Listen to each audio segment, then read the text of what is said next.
అనుకుంటున్నా. మరీ ముఖ్యంగా చంద్రబాబు నాయుడు గారికి బాగా ఇష్టమైన సబ్జెక్ట్. ఎందుకనంటే సాయంత్రం అయితే క్వార్టర్ పెగ్గేసుకోవడానికి ఇబ్బందిగా ఉందా తమ్ముళ్ళు అన్నటువంటి ఒక రాజకీయ నాయకుడిని మనం ఎవరన్నా చూసామనంటే బహుశా ఈ భారతదేశంలో అదొక్క చంద్రబాబు నాయుడు గారిని. ఆయన మీటింగులకి వెళ్ళిన ప్రతిసారి చెప్పినటువంటి మాట ఏంటి, అయ్యా మీకు సాయంత్రం అవగానే క్వార్టరు హాఫ్ కావాలంటే ఫుల్లు, ఈ ఎంత కావాలంటే అంత, ఎక్కడ కావాలంటే అక్కడ, ఎలా కావాలంటే అలా దొరికేటట్టు చేస్తాను అని చెప్పి ఆయన హామీ ఇచ్చాడు. అలానే ఈరోజు ఎంత కావాలంటే అంత, ఎక్కడ కావాలంటే అక్కడ, ఎంత తాగుతానంటే అంత తాగి మీరు ఏదైనా చేస్తానంటే చేసేయండి అని చెప్పి పర్మిషను లైసెన్స్ కూడా ఇదే చంద్రబాబు నాయుడు గారు ఇచ్చారు. కాబట్టి ఈరోజు రాష్ట్రంలో జరుగుతున్నటువంటి వరుస నేరాలు ఘోరాలు, మొన్నటికి మొన్న మనం చూసాం. ఆంధ్రప్రదేశ్ రాష్ట్ర మద్యం తాగి రాజమండ్రిలో 23 ఏళ్ల యువకుడు ఒక అతను, 24 ఏళ్ల యువకుడు ఒక అతను, వీళ్ళిద్దరూ కలిసి ఏదైతే ఒక వైద్యురాలిని చంపేసినటువంటి పరిస్థితి, కారుతో గుద్ది దాన్ని ఆ ఇన్సిడెంట్ మనం చూసాం. దాని తర్వాత చూస్తే సాక్షాత్తు పోలీసులే మద్యం దాగి ఆటోని గుద్దేసి ఉల్టా వాళ్ళ మీదే మళ్ళీ కేసులు పెట్టినటువంటి పరిస్థితి. ఇలా ఒకటా రెండా అని చూస్తే ఈ రాష్ట్రంలో ఈరోజు మద్యం వల్ల జరుగుతున్నటువంటి అనేక అనర్థాలు. ఇది 17/8/2026 పత్రికల్లో వచ్చినటువంటి వార్త. ఒకటి కాదు, రెండు కాదు, 3 జిల్లాల్లో 3 సంఘటనలు, ఒకే రోజు జరిగినటువంటి సంఘటనలు. అన్నను గొడ్డలితో నరికి చంపిన తమ్ముడు మద్యం దాగే, మన చంద్రబాబు నాయుడు గారి బ్రాండ్లు దాగే. 2, తండ్రిని హతమార్చిన కుమారుడు, ఇది కూడా చంద్రబాబు నాయుడు గారి బ్రాండ్లు దాగే. దాని తర్వాత 3, భార్యను హత్య చేసిన భర్త. ఇదంతా ఆంధ్రప్రదేశ్లో మంచి నాణ్యమైన నాటు సరుకు తాగి పిల్లల్ని చంపేస్తున్నారు, అన్నల్ని చంపుతున్నారు, తండ్రులను చంపుతున్నారు, రోడ్డు మీద ఎవడ కనపడితే వాళ్ళని చంపేస్తున్నటువంటి పరిస్థితి. ఇందాక మనం మాట్లాడుకున్నాం కదా, మద్యం మత్తులో కారు నడిపి వైద్య విద్యార్థుల్ని ఢీకొట్టి చంపేసినటువంటి పరిస్థితి. ఇక్కడ చూస్తే పోలీసుల కారులోనే గంజాయి మద్యం, గంజాయి అది పెద్ద సబ్జెక్ట్ గారి తర్వాత మాట్లాడదాం. సో ఈ మద్యానికి సంబంధించి మొన్న కర్నూలు జిల్లాలో ఒక బస్సు ప్రమాదం జరిగింది. ఏదైతే 2 యువకులు బెల్ట్ షాపులో మద్యం కొని ఫుల్లుగా తాగి హైవే మీదకి ఎక్కితే 19 మంది చనిపోయినటువంటి పరిస్థితి. బెల్ట్ షాప్ మద్యం, అది కూడా మన మొలకల చెరువు బ్రాండో మరి ఇబ్రహీంపట్నం బ్రాండో క్లారిటీ ఇంకా రాలా. సో ఈ బ్రాండ్లు తాగి ఇది చూస్తే మద్యం తాగి 2 సాఫ్ట్వేర్ ఉద్యోగులు మృతి, వాళ్ళే చచ్చిపోతారు మద్యం తాగి, వాళ్ళు ఇంకొకరిని చంపుతారు. ఇది ఆంధ్రప్రదేశ్ రాష్ట్రంలో అద్భుతమైనటువంటి మద్యం పాలసీ ద్వారా జరుగుతున్నటువంటి హత్యలు. మరి ఇవన్నీ ప్రభుత్వమే దగ్గరుండి అమ్మించి చేస్తున్నటువంటి హత్యలే కదా. వీళ్ళని చంపటమే కాదు, దేవుడి గుళ్ళను కూడా వదలట్లా. సాక్షాత్తు తిరుమలలోని గోవిందరాజస్వామి ఆలయం ఎక్కేసి కలసం బిగబోతా ఉంటాడు చంద్రబాబు నాయుడు గారు మందు దాగి. ఆయన అమ్ముతున్న మందే, ఆ మందు ఏంటి, బ్రాండ్లు ఏంటి అనేది మళ్ళీ మనం ఇప్పుడు దీంట్లోనే ఈ ప్రెస్ మీట్లోనే అటెండ్ వివరాలు చెప్తా. అట్లానే కరెంటు తీగల మీదకి ఎక్కి నిద్రపోతున్నారు 2 మంది దాగి. మామూలు కథ, అసలు కరెంటు తీగల మీదకి ఎక్కి మందు తాగుతున్నారు, మందు దాగి కరెంటు తీగల మీదకి ఎక్కి పడుకుంటున్నారంటే ఎంత బాగుందో ఆంధ్రప్రదేశ్ రాష్ట్ర మందు. దీన్ని బట్టి మీకు అర్థమవుతుంది కదా, ఇదే పాలకొండలో జరిగింది. సో చూడండి ఎట్లా ఎంత హాయిగా నిద్రపోతున్నాడు. కింద ఈ మందు తాగితే నిద్ర పట్టట్లా, కరెంటు పోలు ఎక్కి పోలు మీద తీగలు, ఆ తీగల మీద ఎక్కి నిద్రపోతున్నటువంటి పరిస్థితి. ఇది ఇప్పుడు ఇలా చెప్పుకుంటా పోతా ఇలాంటి ప్రతిరోజు ఎక్కడో చోట జరుగుతున్నటువంటి సంఘటనలు. ఎందుకు ఇవన్నీ మనం ఇవాళ డిస్కస్ చేయాలి అని అంటే, ఏ ప్రభుత్వం అయినా మద్యం తాగొద్దు, మద్యం అనేది ఆరోగ్యానికి హానికరం, దయచేసి తాగొద్దని చెప్తుంది. కానీ ఒక్క చంద్రబాబు నాయుడు గారి ప్రభుత్వం మాత్రం మీరు మద్యం తాగాలి, తాగి ఊగి ఎవరో ఒకరిని రేప్ చేయాలి, లేదంటే ఎవరో ఒకరిని చంపేయాలి అని డైరెక్ట్గానే ప్రభుత్వం చెబుతున్నటువంటి పరిస్థితి. అందుకనే కదా మద్యం డోర్ డెలివరీ జరుగుతుంది. ఇక్కడ మనకి ఆంధ్రప్రదేశ్ రాష్ట్రంలో డోర్ డెలివరీ మద్యం బహుశా ఈ దేశంలో ఎక్కడా లేదు, ఒక్క ఆంధ్రప్రదేశ్లోనే ఈ కూటమి ప్రభుత్వం వచ్చినాక మద్యం డోర్ డెలివరీ జరుగుతున్నటువంటి పరిస్థితి. దీంతో పాటు మనం చూస్తే ఈ మద్యం డోర్ డెలివరీతో పాటు ఈరోజు మద్యానికి సంబంధించి ఇంత విపరీతంగా ఇన్ని అనర్థాలు జరుగుతున్నా కూటమి ప్రభుత్వం ఎక్కడా కూడా దాని మీద చర్యలు తీసుకోకపోగా ఈ మద్యాన్ని 24 గంటలు మనం ఏటీఎం అంటే మనం డబ్బులు తీసుకునే మిషన్ అనుకుంటాం. ఆంధ్రప్రదేశ్లో ఏటీఎం అంటే ఎనీ టైం మద్యం, ఎప్పుడు కావాలంటే ఎక్కడ కావాలంటే అలా హోమ్ డెలివరీ కూడా చేస్తామని చెప్పి డైరెక్ట్గా ప్రభుత్వం ఇలాంటి ప్రకటన ఇచ్చినాక ఎవరి మీద చర్యలు తీసుకోవాలా, ఎందుకంటే ఇక్కడ స్థానిక ఎమ్మెల్యేలు కానీ అందరికి వాటాలు ఉంటాయి కాబట్టి. సో ఆంధ్రప్రదేశ్లో మద్యం ఈ విధంగా విచ్చలవిడిగా అమ్మకాలు జరుగుతూ ఉన్నాయి. సరే ఇంత అమ్ముతున్నారు కదా, సరే దీనివల్ల ఏమన్నా రాష్ట్ర ప్రభుత్వానికి విపరీతంగా ఏమన్నా ఆదాయం వచ్చేసి ఏమన్నా సంక్షేమ పథకాలు ఏమన్నా ఇస్తున్నారా అంటే ఆదాయం రావట్లా. మరి ఎందుకు రావట్లే ఆదాయం? ఎందుకు రావట్లేదు ఆదాయం అంటే ప్రతి 5 బాటిళ్ళకి వచ్చి ఒక నకిలీ బాటిల్ అమ్ముతున్నారు. అది మొలకల చెరువు బ్రాండా, లేదంటే ఇబ్రహీంపట్నం బ్రాండా, లేదంటే గోవా నుంచి నిన్న లారీలు వచ్చినాయి తాడిపత్రికి, లారీల మధ్య పక్క రాష్ట్రాల నుంచి కూడా వస్తుంది. సో అందుకని ఆదాయం చూస్తే జగన్మోహన్ రెడ్డి గారు ఉన్నప్పుడు 2023-24 సంవత్సరంలో లెక్కర్ ద్వారా వచ్చినటువంటి ఆదాయం 25,117 కోట్లు అయితే, ఇప్పుడు చంద్రబాబు నాయుడు గారు ఉన్నప్పుడు ఈ 2024-25 సంవత్సరంలో జస్ట్ ఒక 3,000 కోట్లు మాత్రమే పెరిగి 28,844 కోట్లు అయింది. మొన్న ఏడాది చూస్తే 2025-26లో 29,000 కోట్ల ఆదాయం మాత్రమే వచ్చిందంటే జగన్మోహన్ రెడ్డి గారు ఉన్నప్పుడు మద్యం సేల్స్ తక్కువ ఉన్నాయి, బీర్లు సేల్స్ తక్కువ ఉన్నాయి. ఏదైతే లిమిట్గా బాటిల్స్ ఇచ్చేవాళ్ళు ఎవరు పడితే వాళ్ళు ఎన్ని పడితే అని తీసుకెళ్ళడానికి ఉండేది కాదు, ప్రభుత్వమే మద్యం దుకాణాల ద్వారా అమ్మేది. అప్పుడు ఆదాయం ఎక్కువ ఉంది. కానీ ఈరోజు చూస్తే ఎక్కడికక్కడ బెల్ట్ షాపులు, ఏదైతే ఎక్కడికక్కడ కొన్ని చోట్ల అయితే కూల్ డ్రింక్ బండ్లు కూడా అమ్మేసి, మనం ఐస్ క్రీమ్ బండ్లు ఉంటాయి కదా, ఐస్ క్రీమ్ బండ్లు, కూల్ డ్రింక్ షాపులు, ఇక్కడ కూడా మద్యం దొరుకుతున్నటువంటి పరిస్థితి. మద్యం ఆదాయం తగ్గింది ఇక్కడ. ఇది సేల్స్ మాత్రం మద్యం సేల్స్ విపరీతంగా చూపించారు. మరి ఆదాయం ఎందుకు రావట్లేదో ప్రభుత్వం సమాధానం చెప్పాలి. బీర్లకు సంబంధించినటువంటి అమ్మకాలు చూస్తే 2023-24 సంవత్సరంలో 1,12,00,000 కేసులు బీర్ల అమ్మకాలు జరిగితే ఇప్పుడు 2025-26 వచ్చేటప్పటికి డబల్ 2,32,00,000 కేసులు బీర్లు అమ్మకాలు జరుగుతూ ఉన్నాయి. అంటే ఎంత విచ్చలవిడిగా ఇక్కడ మద్యం ఏర్లై పారుతా ఉందో ఆంధ్రప్రదేశ్ రాష్ట్రంలో దయచేసి గమనించమని చెప్తా ఉన్నా. మద్యం తాగితే, ఈ ఆంధ్రప్రదేశ్లో మద్యం తాగితే తొందరగా చచ్చిపోతారు. మామూలుగా మద్యం తాగినా మద్యం అనేది ఆరోగ్యానికి హానికరం, ఏదైతే ప్రాణాలు కోల్పోతారు కొంచెం లేటుగా అయినా. కానీ ఆంధ్రప్రదేశ్లో తాగితే తొందరగా ఎందుకు చచ్చిపోతారు అంటున్నారంటే ఈ ఆంధ్రప్రదేశ్లో ఉన్నటువంటి బ్రాండ్లు మామూలు బ్రాండ్లు కాదు. మీకు సుమో తెలిసి ఉంటుంది కదా, సుమో అంటే అందరూ టాటా సుమో అనుకునేవాళ్ళు, అది కాదండి. మన చంద్రబాబు నాయుడు గారి నాటు బ్రాండు ఇది సుమో. ఇది ప్రపంచంలో ఎక్కడన్నా ఇలాంటి విస్కీ ఉందో మీరే చెప్పండి.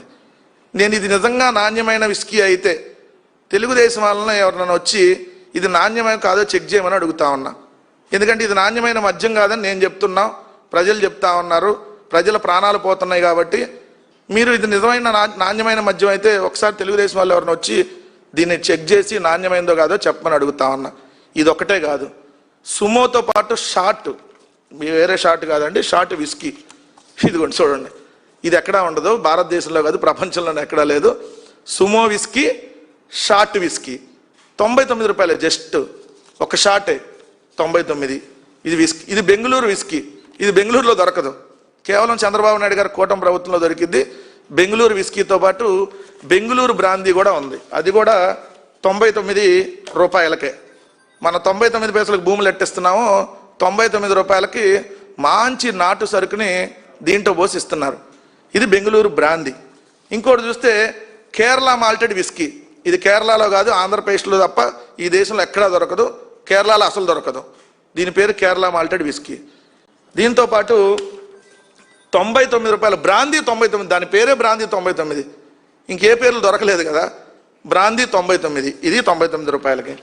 రాయల్ ల్యాన్సర్ విస్కీ, మామూలు రాయల్గా ఉండదు, చూసాం కదా పాలకొండలో పైకి ఎక్కి పడుకున్నాడు కదా తీగల మీద, రాయల్ ల్యాన్సర్ అంత రాయల్గా ఉంటుంది, ఇది తాగితే తొందరగా పోవటమే. దీని తర్వాత డాక్టర్స్ బ్రాందీ, దీని గురించి మనం బాగా డిస్కస్ చేయాలి.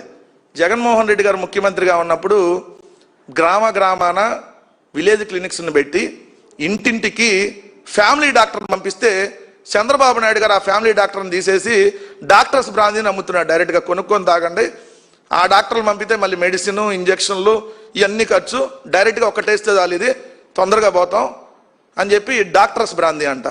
సిగ్గు శరం కొంచెం అన్నా ఉందా అని అడుగుతున్నాయి ప్రభుత్వాన్ని. ఏం బ్రాండ్లు? డాక్టర్స్ బ్రాందీయా? డాక్టర్స్ పేరు డాక్టర్లు అంటే అలాంటి డాక్టర్ల పేరుని మీరు చెడగొట్టడానికి ఈ డాక్టర్స్ బ్రాందీయా? దాంతోపాటు గుడ్ ఫ్రెండ్స్, మంచి స్నేహితులు, మంచి స్నేహితుల మందు తక్కువ, ఇది కొంచెం ఎక్కువ 110. దీంతో పాటు ఓల్డ్ క్లబ్ అంటే బాగా పాతది అనుకుంటారేమో, తొందరగా పోయేది. ఓల్డ్ క్లబ్ ఇది ఛాంపియన్, మంచి ఛాంపియన్స్ అవ్వాలంటే ఇది 2 వేస్తే చాలు. 1 కవర్ ఛాంపియన్లో 2 బాటిల్ 2 క్వార్టర్లు వేస్తే, మంచి హాఫ్ వేస్తే సాయంత్రానికి మనం ఛాంపియన్ అయ్యి ఎవరెస్ట్ ఎక్కేస్తాం. డైరెక్ట్గా ఇక్కడి నుంచే తాడేపల్లిలో తాగితే తాడేపల్లి నుంచి డైరెక్ట్గా ఎవరెస్ట్ ఎక్కేయచ్చు. లేదా ఉండవల్లిలో తాగినా ఉండవల్లి నుంచి డైరెక్ట్గా కృష్ణానదిలోకి వెళ్ళి కృష్ణానది నుంచి డైరెక్ట్గా పైకి తీసుకెళ్ళిపోతారు. సో ఈ బ్రాండ్లు ఆంధ్రప్రదేశ్ రాష్ట్రంలో చంద్రబాబు నాయుడు గారు తెచ్చిన బ్రాండ్లు ఏంటంటే Sumo whisky, short whisky, Bengaluru brandy, Bengaluru malted whisky, Kerala malted whisky, 99 రూపాయల బ్రాందీ, డాక్టర్స్ విస్కీ. దీన్ని ఎవడన్నా మందు అంటారా? ఈ మందు అమ్మి మీరు జనాల ప్రాణాలను తీస్తా, దీంతో పాటు మళ్ళీ నకిలీ మద్యాన్ని కూడా డైరెక్ట్గా షాపుల్లో డైరెక్ట్గా ప్రభుత్వం అమ్ముతుంది, ఓపెన్గానే పేర్లు పెట్టి. ఈ కాకుండా డైరెక్ట్గా మళ్ళీ పక్క రాష్ట్రాల నుంచో లేదంటే ఈ తెలుగుదేశం పార్టీ జయచంద్రారెడ్డి లాంటి నాయకులు వాళ్ళే తయారు చేసి మళ్ళీ వాళ్ళే నకిలీ మద్యాన్ని అమ్ముతూ ఉంటారు. ఈనాడు పత్రికే రాసింది ఒక్క తంబలపల్లి నియోజకవర్గంలోనే 1000 బెల్ట్ షాపులు ఉన్నాయని. మరి ఈ లెక్కలో ఒక నియోజకవర్గంలో 1000 బెల్ట్ షాపులు అంటే 175 నియోజకవర్గాల్లో ఎన్ని బెల్ట్ షాపులు ఉంటాయి? 175,000 పైన ఉంటాయి కదా. అంటే ఈరోజు బడి పక్కన, గుడి పక్కన, ఆఖరికి బడి వైన్స్ పేరు గుడి వైన్స్. మేమేమో గ్రామాల్లో స్కూళ్ళు బాగు చేసాం, బడులు, వాళ్ళేమో బడి వైన్స్ తెచ్చారు. మేము ఫ్యామిలీ డాక్టర్ని తీసుకొని వస్తే వాళ్ళేమో డాక్టర్స్ బ్రాందీని తెచ్చారు.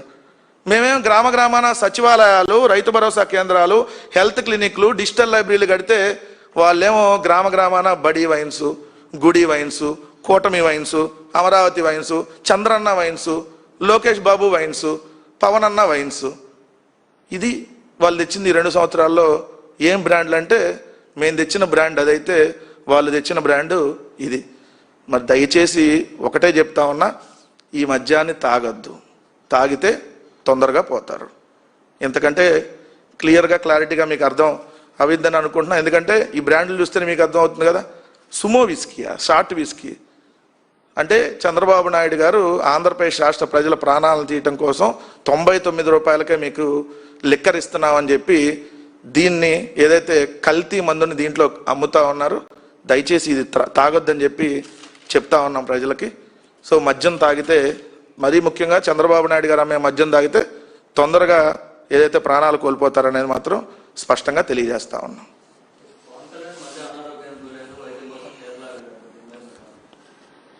జ్వరం వచ్చిందా అంటే మామూలుగా అయితే అందరికీ జ్వరం వస్తుంది, పవన్ కళ్యాణ్కి తరచూ జ్వరం వస్తుంది. నేను అనేది ఏంటంటే ప్రపంచంలో పవన్ కళ్యాణ్ గారి జ్వరాన్ని తగ్గించే వైద్యుడు లేడా అనేటటువంటి అనుమానాలు కలుగుతున్నాయి. నార్మల్గా ఏంటంటే మనకు ప్రపంచంలో కాదు, మన ఆంధ్రప్రదేశ్, తెలంగాణ, మన భారతదేశంలోనే మంచి వైద్యులు ఉన్నారు. మరి పవన్ కళ్యాణ్ గారికి తరచూ జ్వరం ఎందుకు వస్తుందో, ఆ జ్వరానికి మరి మందు ఏంటో, ఆ మందు కనిపెట్టలేనటువంటి డాక్టర్లు ఉండటం ఏంటో అసలు ఇక్కడ అది అంతుపట్టినటువంటి విషయం. ఇప్పుడు ఈ ఏడాది 11 కేబినెట్ సమావేశాలు జరిగితే 8 కేబినెట్ సమావేశాలకి పవన్ కళ్యాణ్ గారు డుమ్మా కొట్టారంట. 3 కేబినెట్ సమావేశాలకు వెళ్ళారంట. మరి ఆయన కేబినెట్ సమావేశాలు జరుగుతుంటే హైదరాబాద్లో పెళ్లికి వెళ్తాడు. మరి జ్వరం వస్తే పెళ్లి కట్టి వెళ్ళాడు. కేబినెట్ సమావేశంలో కూర్చోవటమే కదా, పెళ్లిలో వెళ్ళాలని నిలబడాలి కదా. ఇక్కడ కూర్చొని వెళ్ళలేనటువంటి పరిస్థితి, అంత జ్వరం ఏంటి అంటే ఇప్పుడు ప్యాకేజీ పెంచడం కోసం అప్పుడప్పుడు వస్తున్నటువంటి జ్వరమేమో అని చెప్పి ఈరోజు ప్రజలు కూడా అనుమానపడతా ఉన్నారు. ఇప్పుడు మీరు కేరళ పోతారో లేదంటే రష్యా పోతారో ఎక్కడికైనా వెళ్ళండి, ప్రభుత్వ ధనాన్ని దుర్వినియోగం చేస్తే మాత్రం ఖచ్చితంగా మీరు దానికి సంబంధించి ప్రజలకి జవాబుదారీతనంగా ఉండాలి, చెప్పాలి. ఎందుకంటే రాష్ట్రంలో 3 ముఖ్యమంత్రులు ఉన్నారు. 3 ముఖ్యమంత్రులు 3 పార్టీల కూటమి, దాంట్లో 2 పార్టీల నుంచే 3 ముఖ్యమంత్రులు ఉన్నారు. ఒకళ్ళు పావు సీఎం, ఇంకొకళ్ళు ఇంకో పావు సీఎం, ఇంకొకళ్ళు సగం సీఎం. సగం సీఎం ఎవరంటే చంద్రబాబు నాయుడు గారు. పావు సీఎం పవన్ కళ్యాణ్ ఒక పావు, ఇంకో పావు ఒక లోకేష్.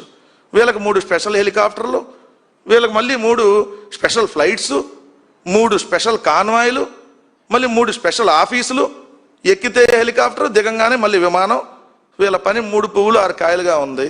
సో ప్రజల పరిస్థితి చూస్తేనేమో తాగటానికి మంచినీళ్ళు లేనటువంటి గ్రామాలు కనపడుతున్నాయి. ఆడపిల్లలు స్కూల్ హాస్టల్స్లో బాత్రూంలోకి వెళ్దామంటే నీళ్లు లేనటువంటి పరిస్థితుల్లో ఏదైతే వాళ్ళు బకెట్లు పట్టుకొని క్యూలో నిలబడాల్సినటువంటి పరిస్థితి.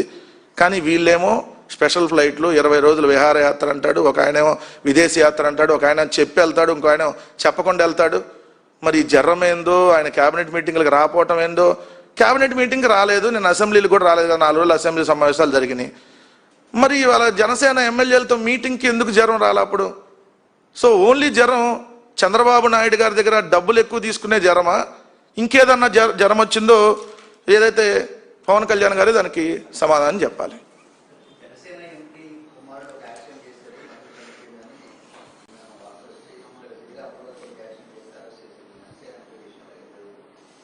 ఏమైతే తెలంగాణ గవర్నమెంట్ ఆంధ్రప్రదేశ్ గవర్నమెంట్ ఇద్దరు ఒక ఏదో గురు శిష్యులే కదా, ఇక్కడ జరిగినట్టే అక్కడ కూడా జరిగింది. ఇప్పుడు పాతపట్నం ఎమ్మెల్యే కొడుకు ఏదైతే మందు దాగి గుద్దాడు అనేది మనకున్నటువంటి సమాచారం. ఏం చేశారు, వాళ్ళతో సెటిల్మెంట్ చేసి 5 లక్షలు డబ్బులు ఇస్తాము, ఒక ఉద్యోగం కూడా ఇప్పిస్తామన్నాడు. దాదాపు 1.5 సంవత్సరం అయింది. సో ఇప్పుడు వాళ్ళు వెళ్తే ఆయన బూతులు తిడతాడు. మామూలుగానే ఈనాడు రిపోర్టర్నే బూతులు తిడతాడు అతను. సో ఈనాడు రిపోర్టర్ నేను ఎందుకన్నానంటే వాళ్ళ కూటమి దానికి సంబంధించింది కాబట్టి. వాళ్ళనే తిట్టినప్పుడు వీళ్ళని ఎందుకు తిట్టాడు? సో అట్ట పాతపట్నం కేసు దాన్ని ఏం చేశారు, ఏం లేదన్నట్టుగా తేల్చారు. అదే సిద్దిరి అప్పలరాజు గారి మీద కేసు పెట్టి జైలుకు పంపారు. మరి ఇప్పుడు తెలంగాణలో 16వ తారీఖు ఇన్సిడెంట్ జరిగితే మీ అందరికి వచ్చిన సమాచారం ఎప్పుడు 20వ తారీఖు వచ్చింది. 16వ తారీఖు యాక్సిడెంట్ జరిగితే 16 బయటికి రాలా, 17 బయటికి రాలా, 18 బయటికి రాలా, 19 బయటికి రాలా, 20వ తారీఖు న్యూస్ బయటకు వచ్చింది. అంటే ఏంటి, అసలు ఇది అతను ఒక ఎంపీ కొడుకని సమాచారం బయటకు రానియకుండా ఈ 3-4 రోజులుగా మసిబూసి అన్ని క్లోజ్ చేసే కార్యక్రమం చేశారనే కదా దానికి అర్థం. సో మరి ఇప్పుడు చంద్రబాబు నాయుడు అక్కడ వాళ్ళు ఫాలో అవుతున్నారు. సో ఇంకేముంటుంది, డబ్బులు ఇస్తారు, దాన్ని సెటిల్మెంట్ చేసేసుకుంటారు, ఇంకేం కేసు ఉండదు. నాకు తెలిసిన సమాచారం అసలు ఆ రోజు ఇన్సిడెంట్ జరగగానే అతన్ని ఇమీడియట్గా ముందు పంపించేశారు అని. అతను అపోలోలో డ్రాప్ చేశాడంట, అపోలో తీసుకెళ్ళాడు అమ్మాయిని, ఏదైతే ఎవరు లైఫ్ స్టైల్లో పనిచేసేటటువంటి ఆమె చనిపోయింది కదా. సో ఆమెని మార్కెటింగ్ ఎంప్లాయ్. సో ఆమెని అపోలోకి అక్కడ జనాలందరూ గుమ్ముగూడేటప్పటికి నేను హాస్పిటల్కి తీసుకెళ్తాను, హాస్పిటల్ దగ్గర తీసేసి హాస్పిటల్లో కూడా లోపలికి తీసుకెళ్లకుండా ఆ కారులోనే అక్కడే వదిలేసి వెళ్ళిపోయాడు అనేది సమాచారం. మరి ఇప్పుడు ఏం చెప్తారు, నీతులు చెప్తా ఉంటారు కదా. ఇక్కడ ముందు హోంమంత్రి గారు రావాలి పొద్దున్నే ప్రెస్ మీట్కి, ఎందుకంటే ఆమె తొందరగా వచ్చేది అందరికంటే ముందు. నీట్గా రెడీ అయిపోయి జగన్ గారిని ఎలా తిట్టాలి మొత్తం ఒక రాసుకుంటుంది అన్నమాట లిస్టు. సో మరి ఇప్పుడు వచ్చి మీ జనసేన ఎంపీ కుమారుడు యాక్సిడెంట్ చేశాడు, మరి దీని మీద ఏం చర్యలు తీసుకుంటారు, మరి మీరే దగ్గరగా వెళ్ళి కేసులు పెట్టి దగ్గర నుండి చేస్తారా అనేది వాళ్ళే సమాధానం చెప్పాలి.